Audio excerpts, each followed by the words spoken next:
Hey folks, welcome to another numeracy video. In this video, we're going to be looking at how to convert decimals into fractions and percentages. So without further ado, let's get started. Alright, so if you've been kind of keeping up with my video playlist here, you know there's some couple of shortcuts that we do. So I'm going to show you the first shortcut. We've got 0.4. We want to convert this into a fraction.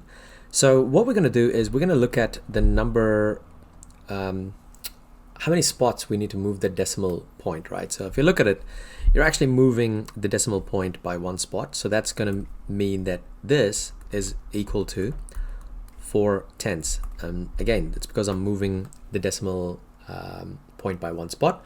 So I'm going to divide it by 10. Likewise, if I have something like, let's say if I have a question like this, well, actually no, I've already got a question there. So let's say 0.27. We want to convert this into a fraction.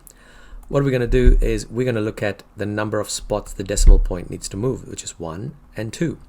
So we're going to rewrite this as 27 over 100 because those two zeros define how many decimal points we needed to, how many spots we needed to move the decimal point.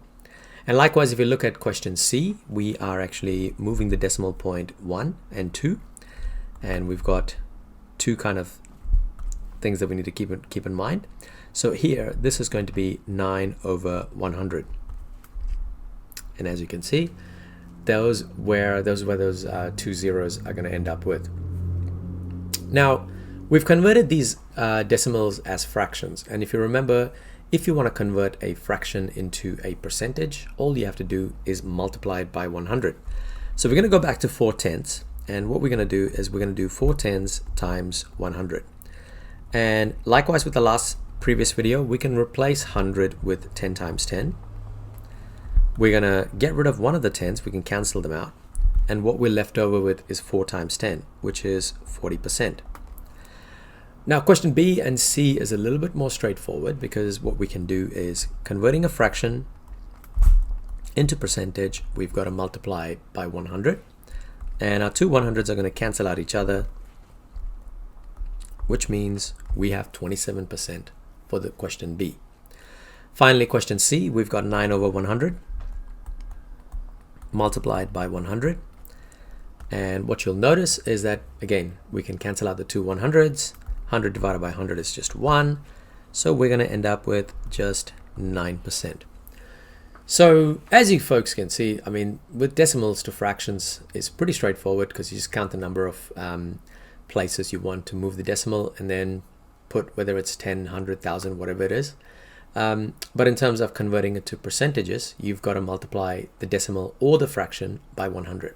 So I just want to show you folks this. Now, let's take 0.27. I want to convert this decimal into a percentage. I would just multiply it by 100. And as you can see, I got 27%. And if I take 0.09 and I multiply it by 100, I am going to get 9%. Now, if I had put 0.09 and if I press equals, that's actually giving it to me in fraction, which is 9 over 100. So hopefully you can see the connection between decimals and fractions to percentages. So anytime you want to convert something to a percentage, whether it's a fraction or a decimal, all you have to do is you have to multiply it out of 100. All right, folks, that is basically it for this video. As always, don't forget to like this video, share this video, and subscribe to keep up with the latest content. Now, there should be a couple of playlists popping up here and here. Great material for revision, and as always, thank you for watching.